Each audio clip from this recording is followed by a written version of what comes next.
Scenes like this in Green Bay just a week and a half ago will be coming to the National Mall.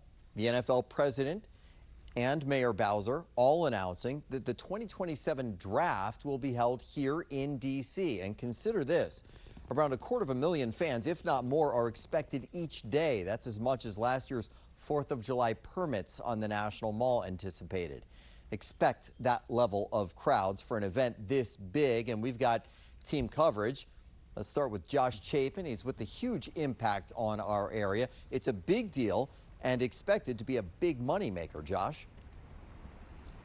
Well, Scott, think about what this did for Detroit when they hosted the draft last year. $200+ million of economic impact. The district here likely to well surpass that. We are talking to leaders around this region who are already excited. I do follow the NFL closely. We spotted Dave Dworzinski's Minnesota Vikings hat and went right to him to ask about Monday's big announcement about the NFL draft coming to D.C. I saw that the draft is going to be here, and I like the setup. I can see it happening. I can picture it in my face, in my mind. So, yeah, I would come back for it. Capitol leaders banking on many more to come back, estimating more than $1 million for an event staged over 3 days at the National Mall.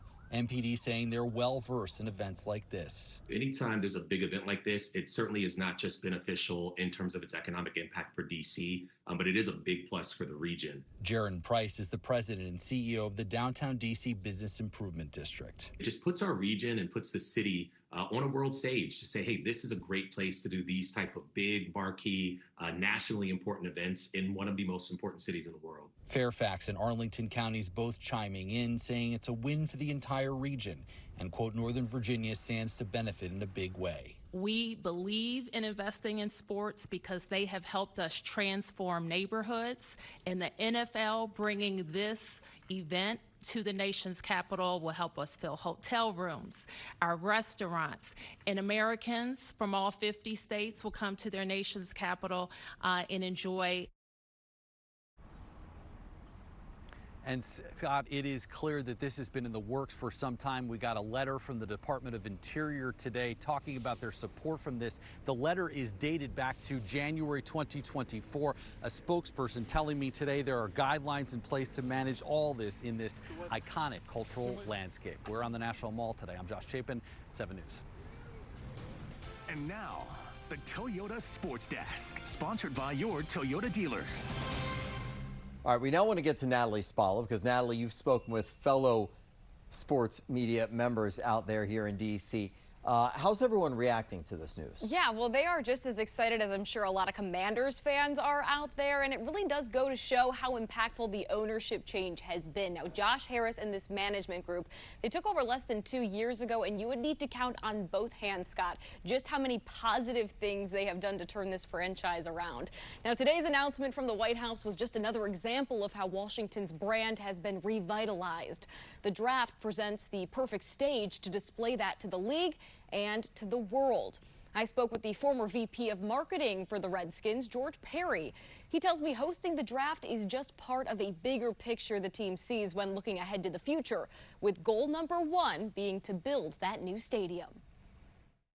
You know, I have to believe that there had already been discussion between the ownership group and the league that they were going to try to move the stadium.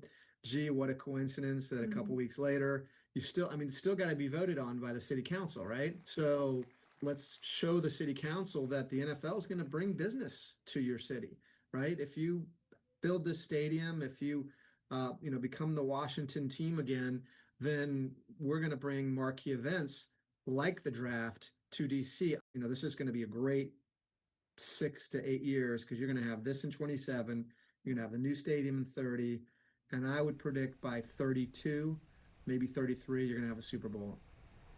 Now, Perry did go on to tell me an event like the draft isn't just for football fans. It is truly for D.C. and another great way the team can work to bring back some of those people who might have lost their Washington fandom over the years because of the turmoil with that previous regime. Scott? Yeah, a lot to consider there, Natalie. Thank you. And as you said, it's a huge selling point to attract votes in favor of a new stadium. This is where the D.C. Council still stands with a mid-July deadline looming. Only 4 of the necessary 7 votes to approve that deal by July are leaning yes. DC taxpayers would be responsible for $1.5 billion of the plan for infrastructure improvement and give tax breaks to the Commanders.